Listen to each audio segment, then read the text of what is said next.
જય શ્રી કૃષ્ણ મિત્રો. સંસ્કાર જ સાચી સંપત્તિ ભાગ 2.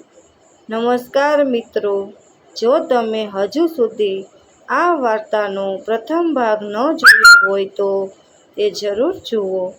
હવે આગળ જાણીએ કે મનોજના જીવનમાં શું બન્યું જેણે તેની આખી દુનિયા બદલી નાખી. ઘરની દિવાલ તૂટી ગઈ હતી. હરિભાઈ અને સાવિત્રીબેનને બચાવવામાં કિરણે આખી રાત મહેનત કરી હતી. સવારે ગામના લોકો મદદ કરવા આવ્યા. બધા કહેતા હતા, હરિભાઈ, તમારું સાચું ધન તો કિરણ છે. આ વાત સાંભળીને હરિભાઈના ચહેરા પર સ્મિત હતું, પણ હૃદયમાં એક જ દુઃખ હતું. મોટો દીકરો મનોજ હજુ સુધી આવ્યો ન હતો. બીજી તરફ શહેરમાં મનોજ પોતાની નોકરીમાં વ્યસ્ત હતો.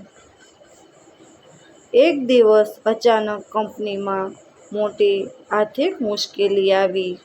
થોડા જ કલાકોમાં અનેક કર્મચારીઓને નોકરીમાંથી કાઢી મૂકવામાં આવ્યા. મનોજનું નામ પણ એ યાદીમાં હતું. એક ક્ષણમાં તેની દુનિયા બદલાઈ ગઈ. જે મિત્રો રોજ તેની સાથે ફરતા હતા તેઓએ પણ ફોન ઉઠાવવાનું બંધ કરી દીધું. બેંકના હપ્તા, મકાનનું ભાડું અને રોજના ખર્ચા.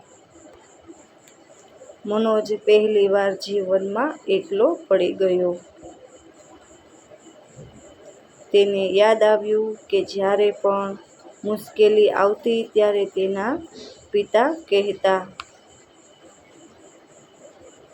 મુશ્કેલીમાં ગભરાવું નહીં, પરિવારનો હાથ ક્યારેય છોડવો નહીં. પણ તેણે તો પરિવારની જ અંદર બનાવી લીધું હતું. એક સાંજે તે એકલો બગીચામાં બેઠો હતો. ત્યાં એક વૃદ્ધ વ્યક્તિ પોતાની દીકરી સાથે આવ્યા. દીકરી ખૂબ પ્રેમથી પોતાના પિતાને પાણી પીવડાવી રહી હતી. વૃદ્ધ હસીને બોલ્યા, બેટા, સંતાનની ઓળખ તેની કમાણીથી નહીં પરંતુ તેના સંસ્કારથી થાય છે. આ શબ્દો મનોજના હૃદયમાં ઉતરી ગયા. તેની આંખો સામે પોતાના માતા-પિતાનો ચહેરો આવી ગયો.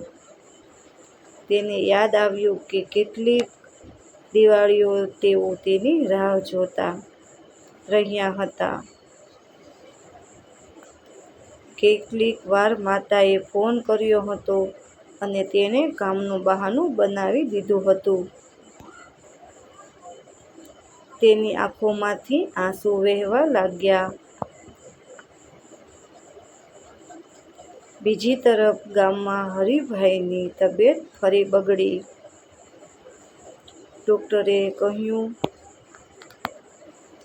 તેમને શહેરથી મોટી હોસ્પિટલમાં દાખલ કરવા પડશે. કિરણે કોઈ વિચાર કર્યા વગર પોતાની મોટરસાઇકલ વેચી નાખી. ગામના લોકો આશ્ચર્યમાં પડી ગયા. કિરણે માત્ર એટલું જ કહ્યું, મોટરસાઇકલ ફરી આવી જશે, પણ પપ્પા નહીં. આ વાત સાંભળીને આખું ગામ ભાવુક થઈ ગયું. હોસ્પિટલમાં હરિભાઈ સારવાર લઈ રહ્યા હતા. સાવિત્રીબેન ભગવાનને પ્રાર્થના કરતી હતી. એ જ સમયે હોસ્પિટલના દરવાજા પાસે મનોજ પહોંચ્યો.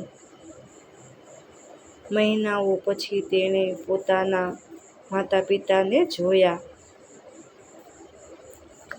તે દોડતો હરિભાઈના પગ પાસે પડી ગયો.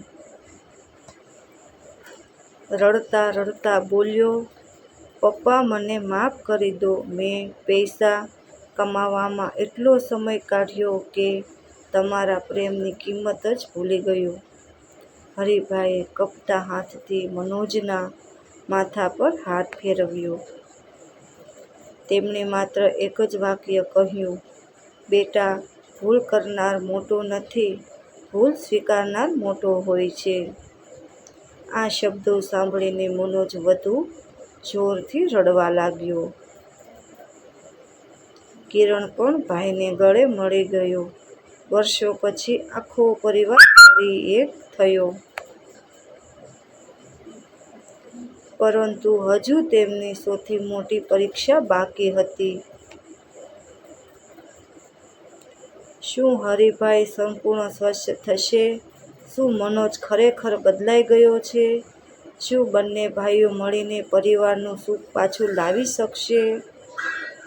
આ બધા પ્રશ્નોના જવાબ મળશે ભાગ 3